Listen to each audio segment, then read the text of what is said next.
Hi everybody, and welcome back to these videos. Today I would like to talk to you about juvenile rheumatoid arthritis.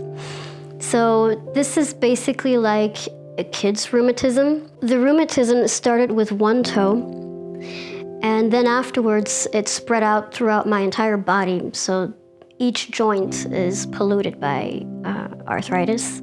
The only thing I really remember about my childhood is the pain. I remember really hurting in my joints.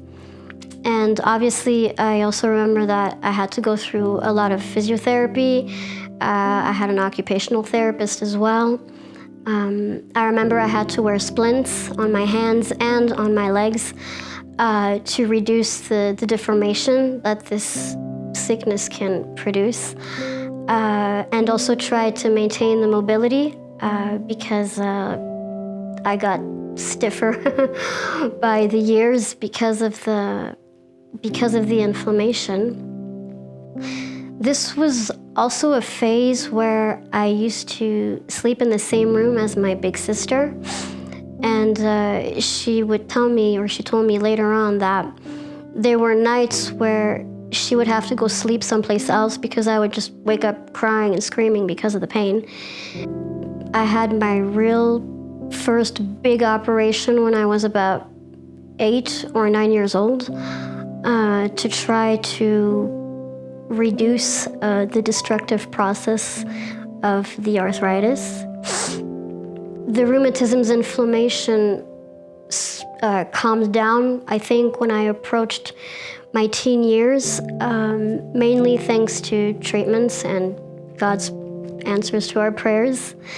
But sadly, since it was so aggressive during my childhood, I had already been pretty much affected by the deformations. I have crippled hands. I had to undergo a few operations on my feet as well.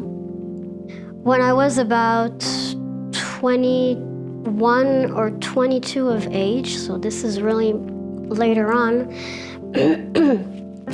I had a very painful hip, and to the point where I could barely walk. Obviously, during that period, I had to accept that probably my only solution was, or that I would have to have my first surgery to have a prosthesis put in. And so that wasn't easy for me at the age of 21, 22. But it was extremely necessary if I didn't want to land in a wheelchair. And by the age of 31, I had 2 feet surgery after that first prosthesis that I had put in, and to straighten my toes that were really crippled, and I was always injured on my feet, so I had to go through these 2 feet operation.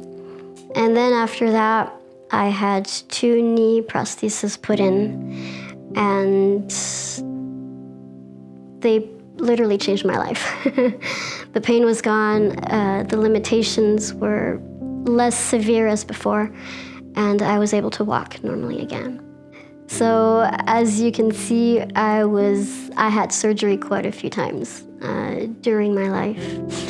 Also, one important thing is that I stopped growing when I was about 7 years of age.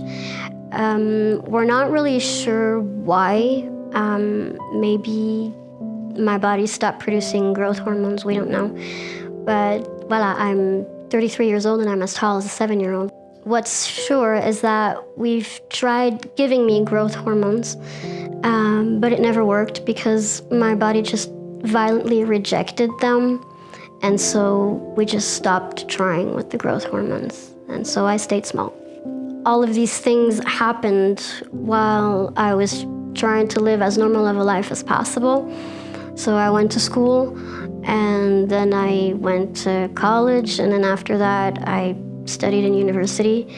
And so all these different surgeries and elements happened throughout my entire life, and I just had to kind of work my way through through these sicknesses. So I spoke to you about the fact that I was diagnosed with a complicated autoimmune disease, type 1 diabetes, and now rheumatoid arthritis. Sadly, this is not where the story ends. Other symptoms started to pop up, and you will discover the next series of symptoms in the next video. So until then, see you later.